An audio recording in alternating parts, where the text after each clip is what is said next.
Well, folks, in today's video, we're going to be testing out all the locomotives that were sent to me as birthday gifts from David Z to G Scale.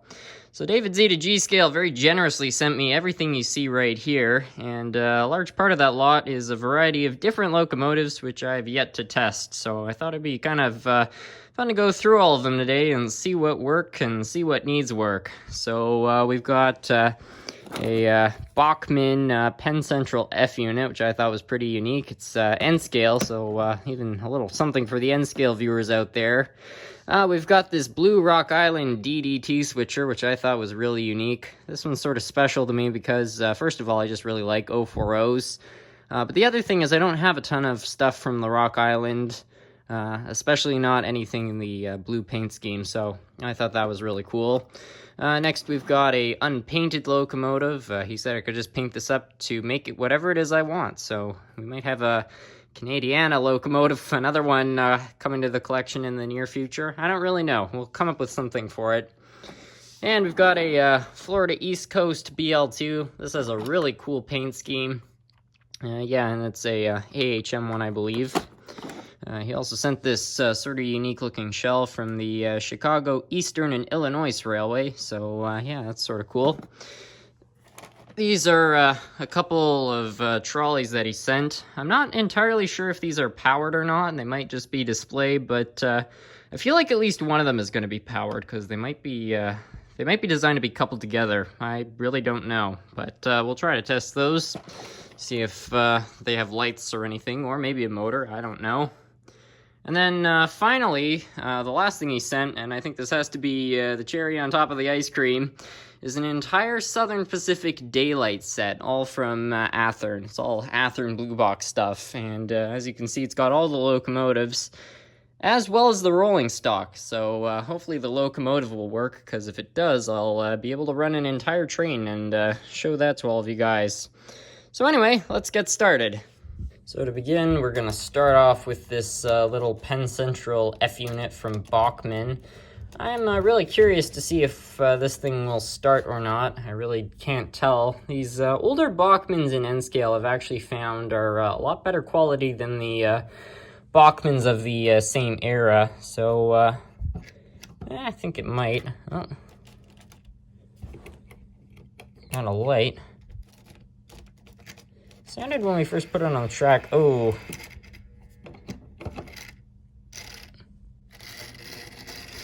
Oh. It's starting up. I think we have got a runner potentially. I mean, it's pretty much moving on its own power, but it didn't seem to want to go forward. Let's see if we try flipping it now. Yep. It's running forward. Yeah, it's even picking up speed. Who knows? For all we know, this might have not run in 20 years. So, yeah, a little bit of a rough start, but it's running fine now.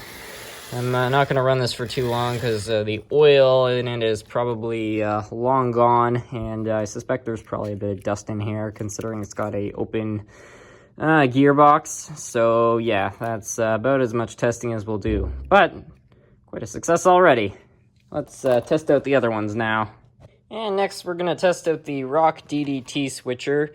I'm going to give this thing some pretty high chances of working. It's an old RSO, and it's a very simple locomotive, so I'm going to say it's probably going to start. But there's only one way to tell.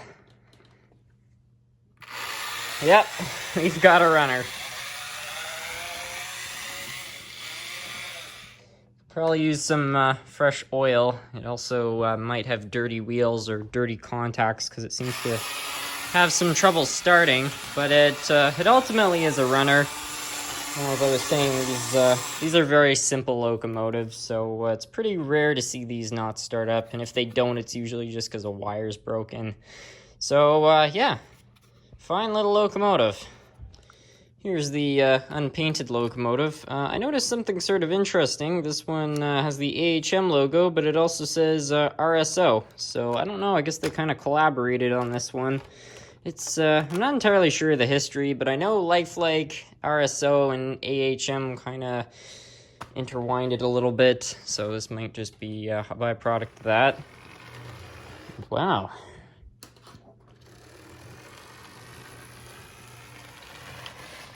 That's not too bad of a runner. It's pretty quiet too for a locomotive of its age. Wow. Well, I'm quite impressed by that. Very good. Let's see how the others run. Here's the Florida East Coast BL2 locomotive, another AHM locomotive. It seems to really be the AHM lot, considering almost all the locomotives are by AHM. And these old AHM locomotives are generally pretty reliable, so my hunch is going to be that this one's also going to start. Yep, we've got another runner. Sounds like it might have a broken gear or something, though. It's making a bit of a funny noise. It seems to have derailed. I don't know. It could just have a bad traction tire. Yeah, something doesn't feel quite right about that. Yeah, it's just got a bit of a funny kind of knocking noise. Yeah, it runs, but there's definitely something wrong there, so we're gonna have to investigate. Oh, it's got no traction tires. That might be an explanation. But it is a runner nonetheless. Now on to the next locomotive. Okay, so I know how I said that the next one was going to be a locomotive, and I know it's a trolley set, but it does kind of work the same way, so I guess it doesn't make much of a difference. Anyway, this is another AHM product. I don't, again, know if this necessarily runs or not, so this is going to be kind of interesting. Here's the first piece, and that is definitely a dummy item, so that's not going to be a runner. But what I'm more interested in is this piece right here. So let's take that out of the box. And there's definitely some stuff inside there, so I'm going to give this thing a decent chance of being a runner. Let me see here. Yeah, it is geared, so yeah, let's see. Will it start? And if we give it some power, I just saw it move a little bit. Yeah, it definitely does turn over a little bit. And we've got a runner. Each of the cars has this very basic coupling system to hook up extra units. So we've got this one right here, which also has a coupler, which I was kind of surprised to see. So yeah, we can run them as a entire set here. I think that coupler might need a little bit of adjusting, but it does work. And well, just like that, we got a fine public transit system. I think the wheels on this little number might need to be cleaned, and could probably use a little bit of oil, but it does work fine, so that's pretty cool. And finally, you've got this locomotive right here. It's a Southern Pacific Daylight FA2, I believe, from Athearn Blue Box. I'm about 99% sure that this thing is going to start. First of all, it's an old Athearn Blue Box, and these old Athearn Blue Box locomotives, as far as I'm concerned, they might be the toughest make of locomotives. They're not overly complicated, but they're very well built. So yeah, it's very rare that I see these things break. And also, David told me that the man who sold it to him said it ran. So anyway, let's give it some power here.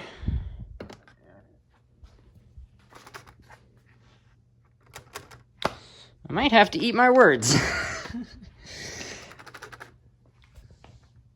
Okay, I think I know what's going on. So we've got a working light, but the motor's not turning over, so the wheels are picking up power.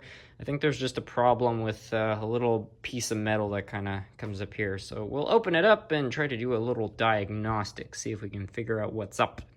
Alright, so I have it open, and I've already figured out what's going on with it. You can see right here that the motor is not seated correctly, and there are little contacts on the bottom of the motor which touch the chassis right here, which is electrically charged. So if this becomes unseated, it can, obviously those contacts might not make a connection, and it can cause issues. So I might do this part off camera because it might be kind of complicated, but it's not a hard fix. Alright, so the motor is now reseated, pretty easily fixed. So now if we take the shell here, and just kind of push it over like so, it should just kind of snap on there. There we are. And if we put it on track, we've got ourselves a runner. I think I didn't put the shell on correctly. But it runs. Well, I've got the whole thing set up, and I have to say, what a train. I think it just looks great all set up together like this.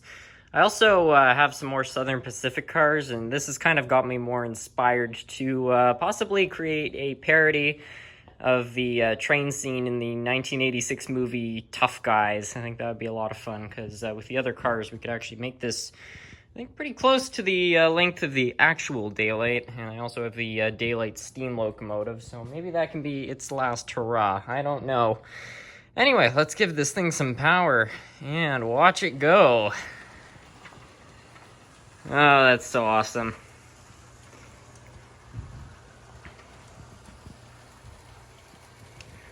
What a train.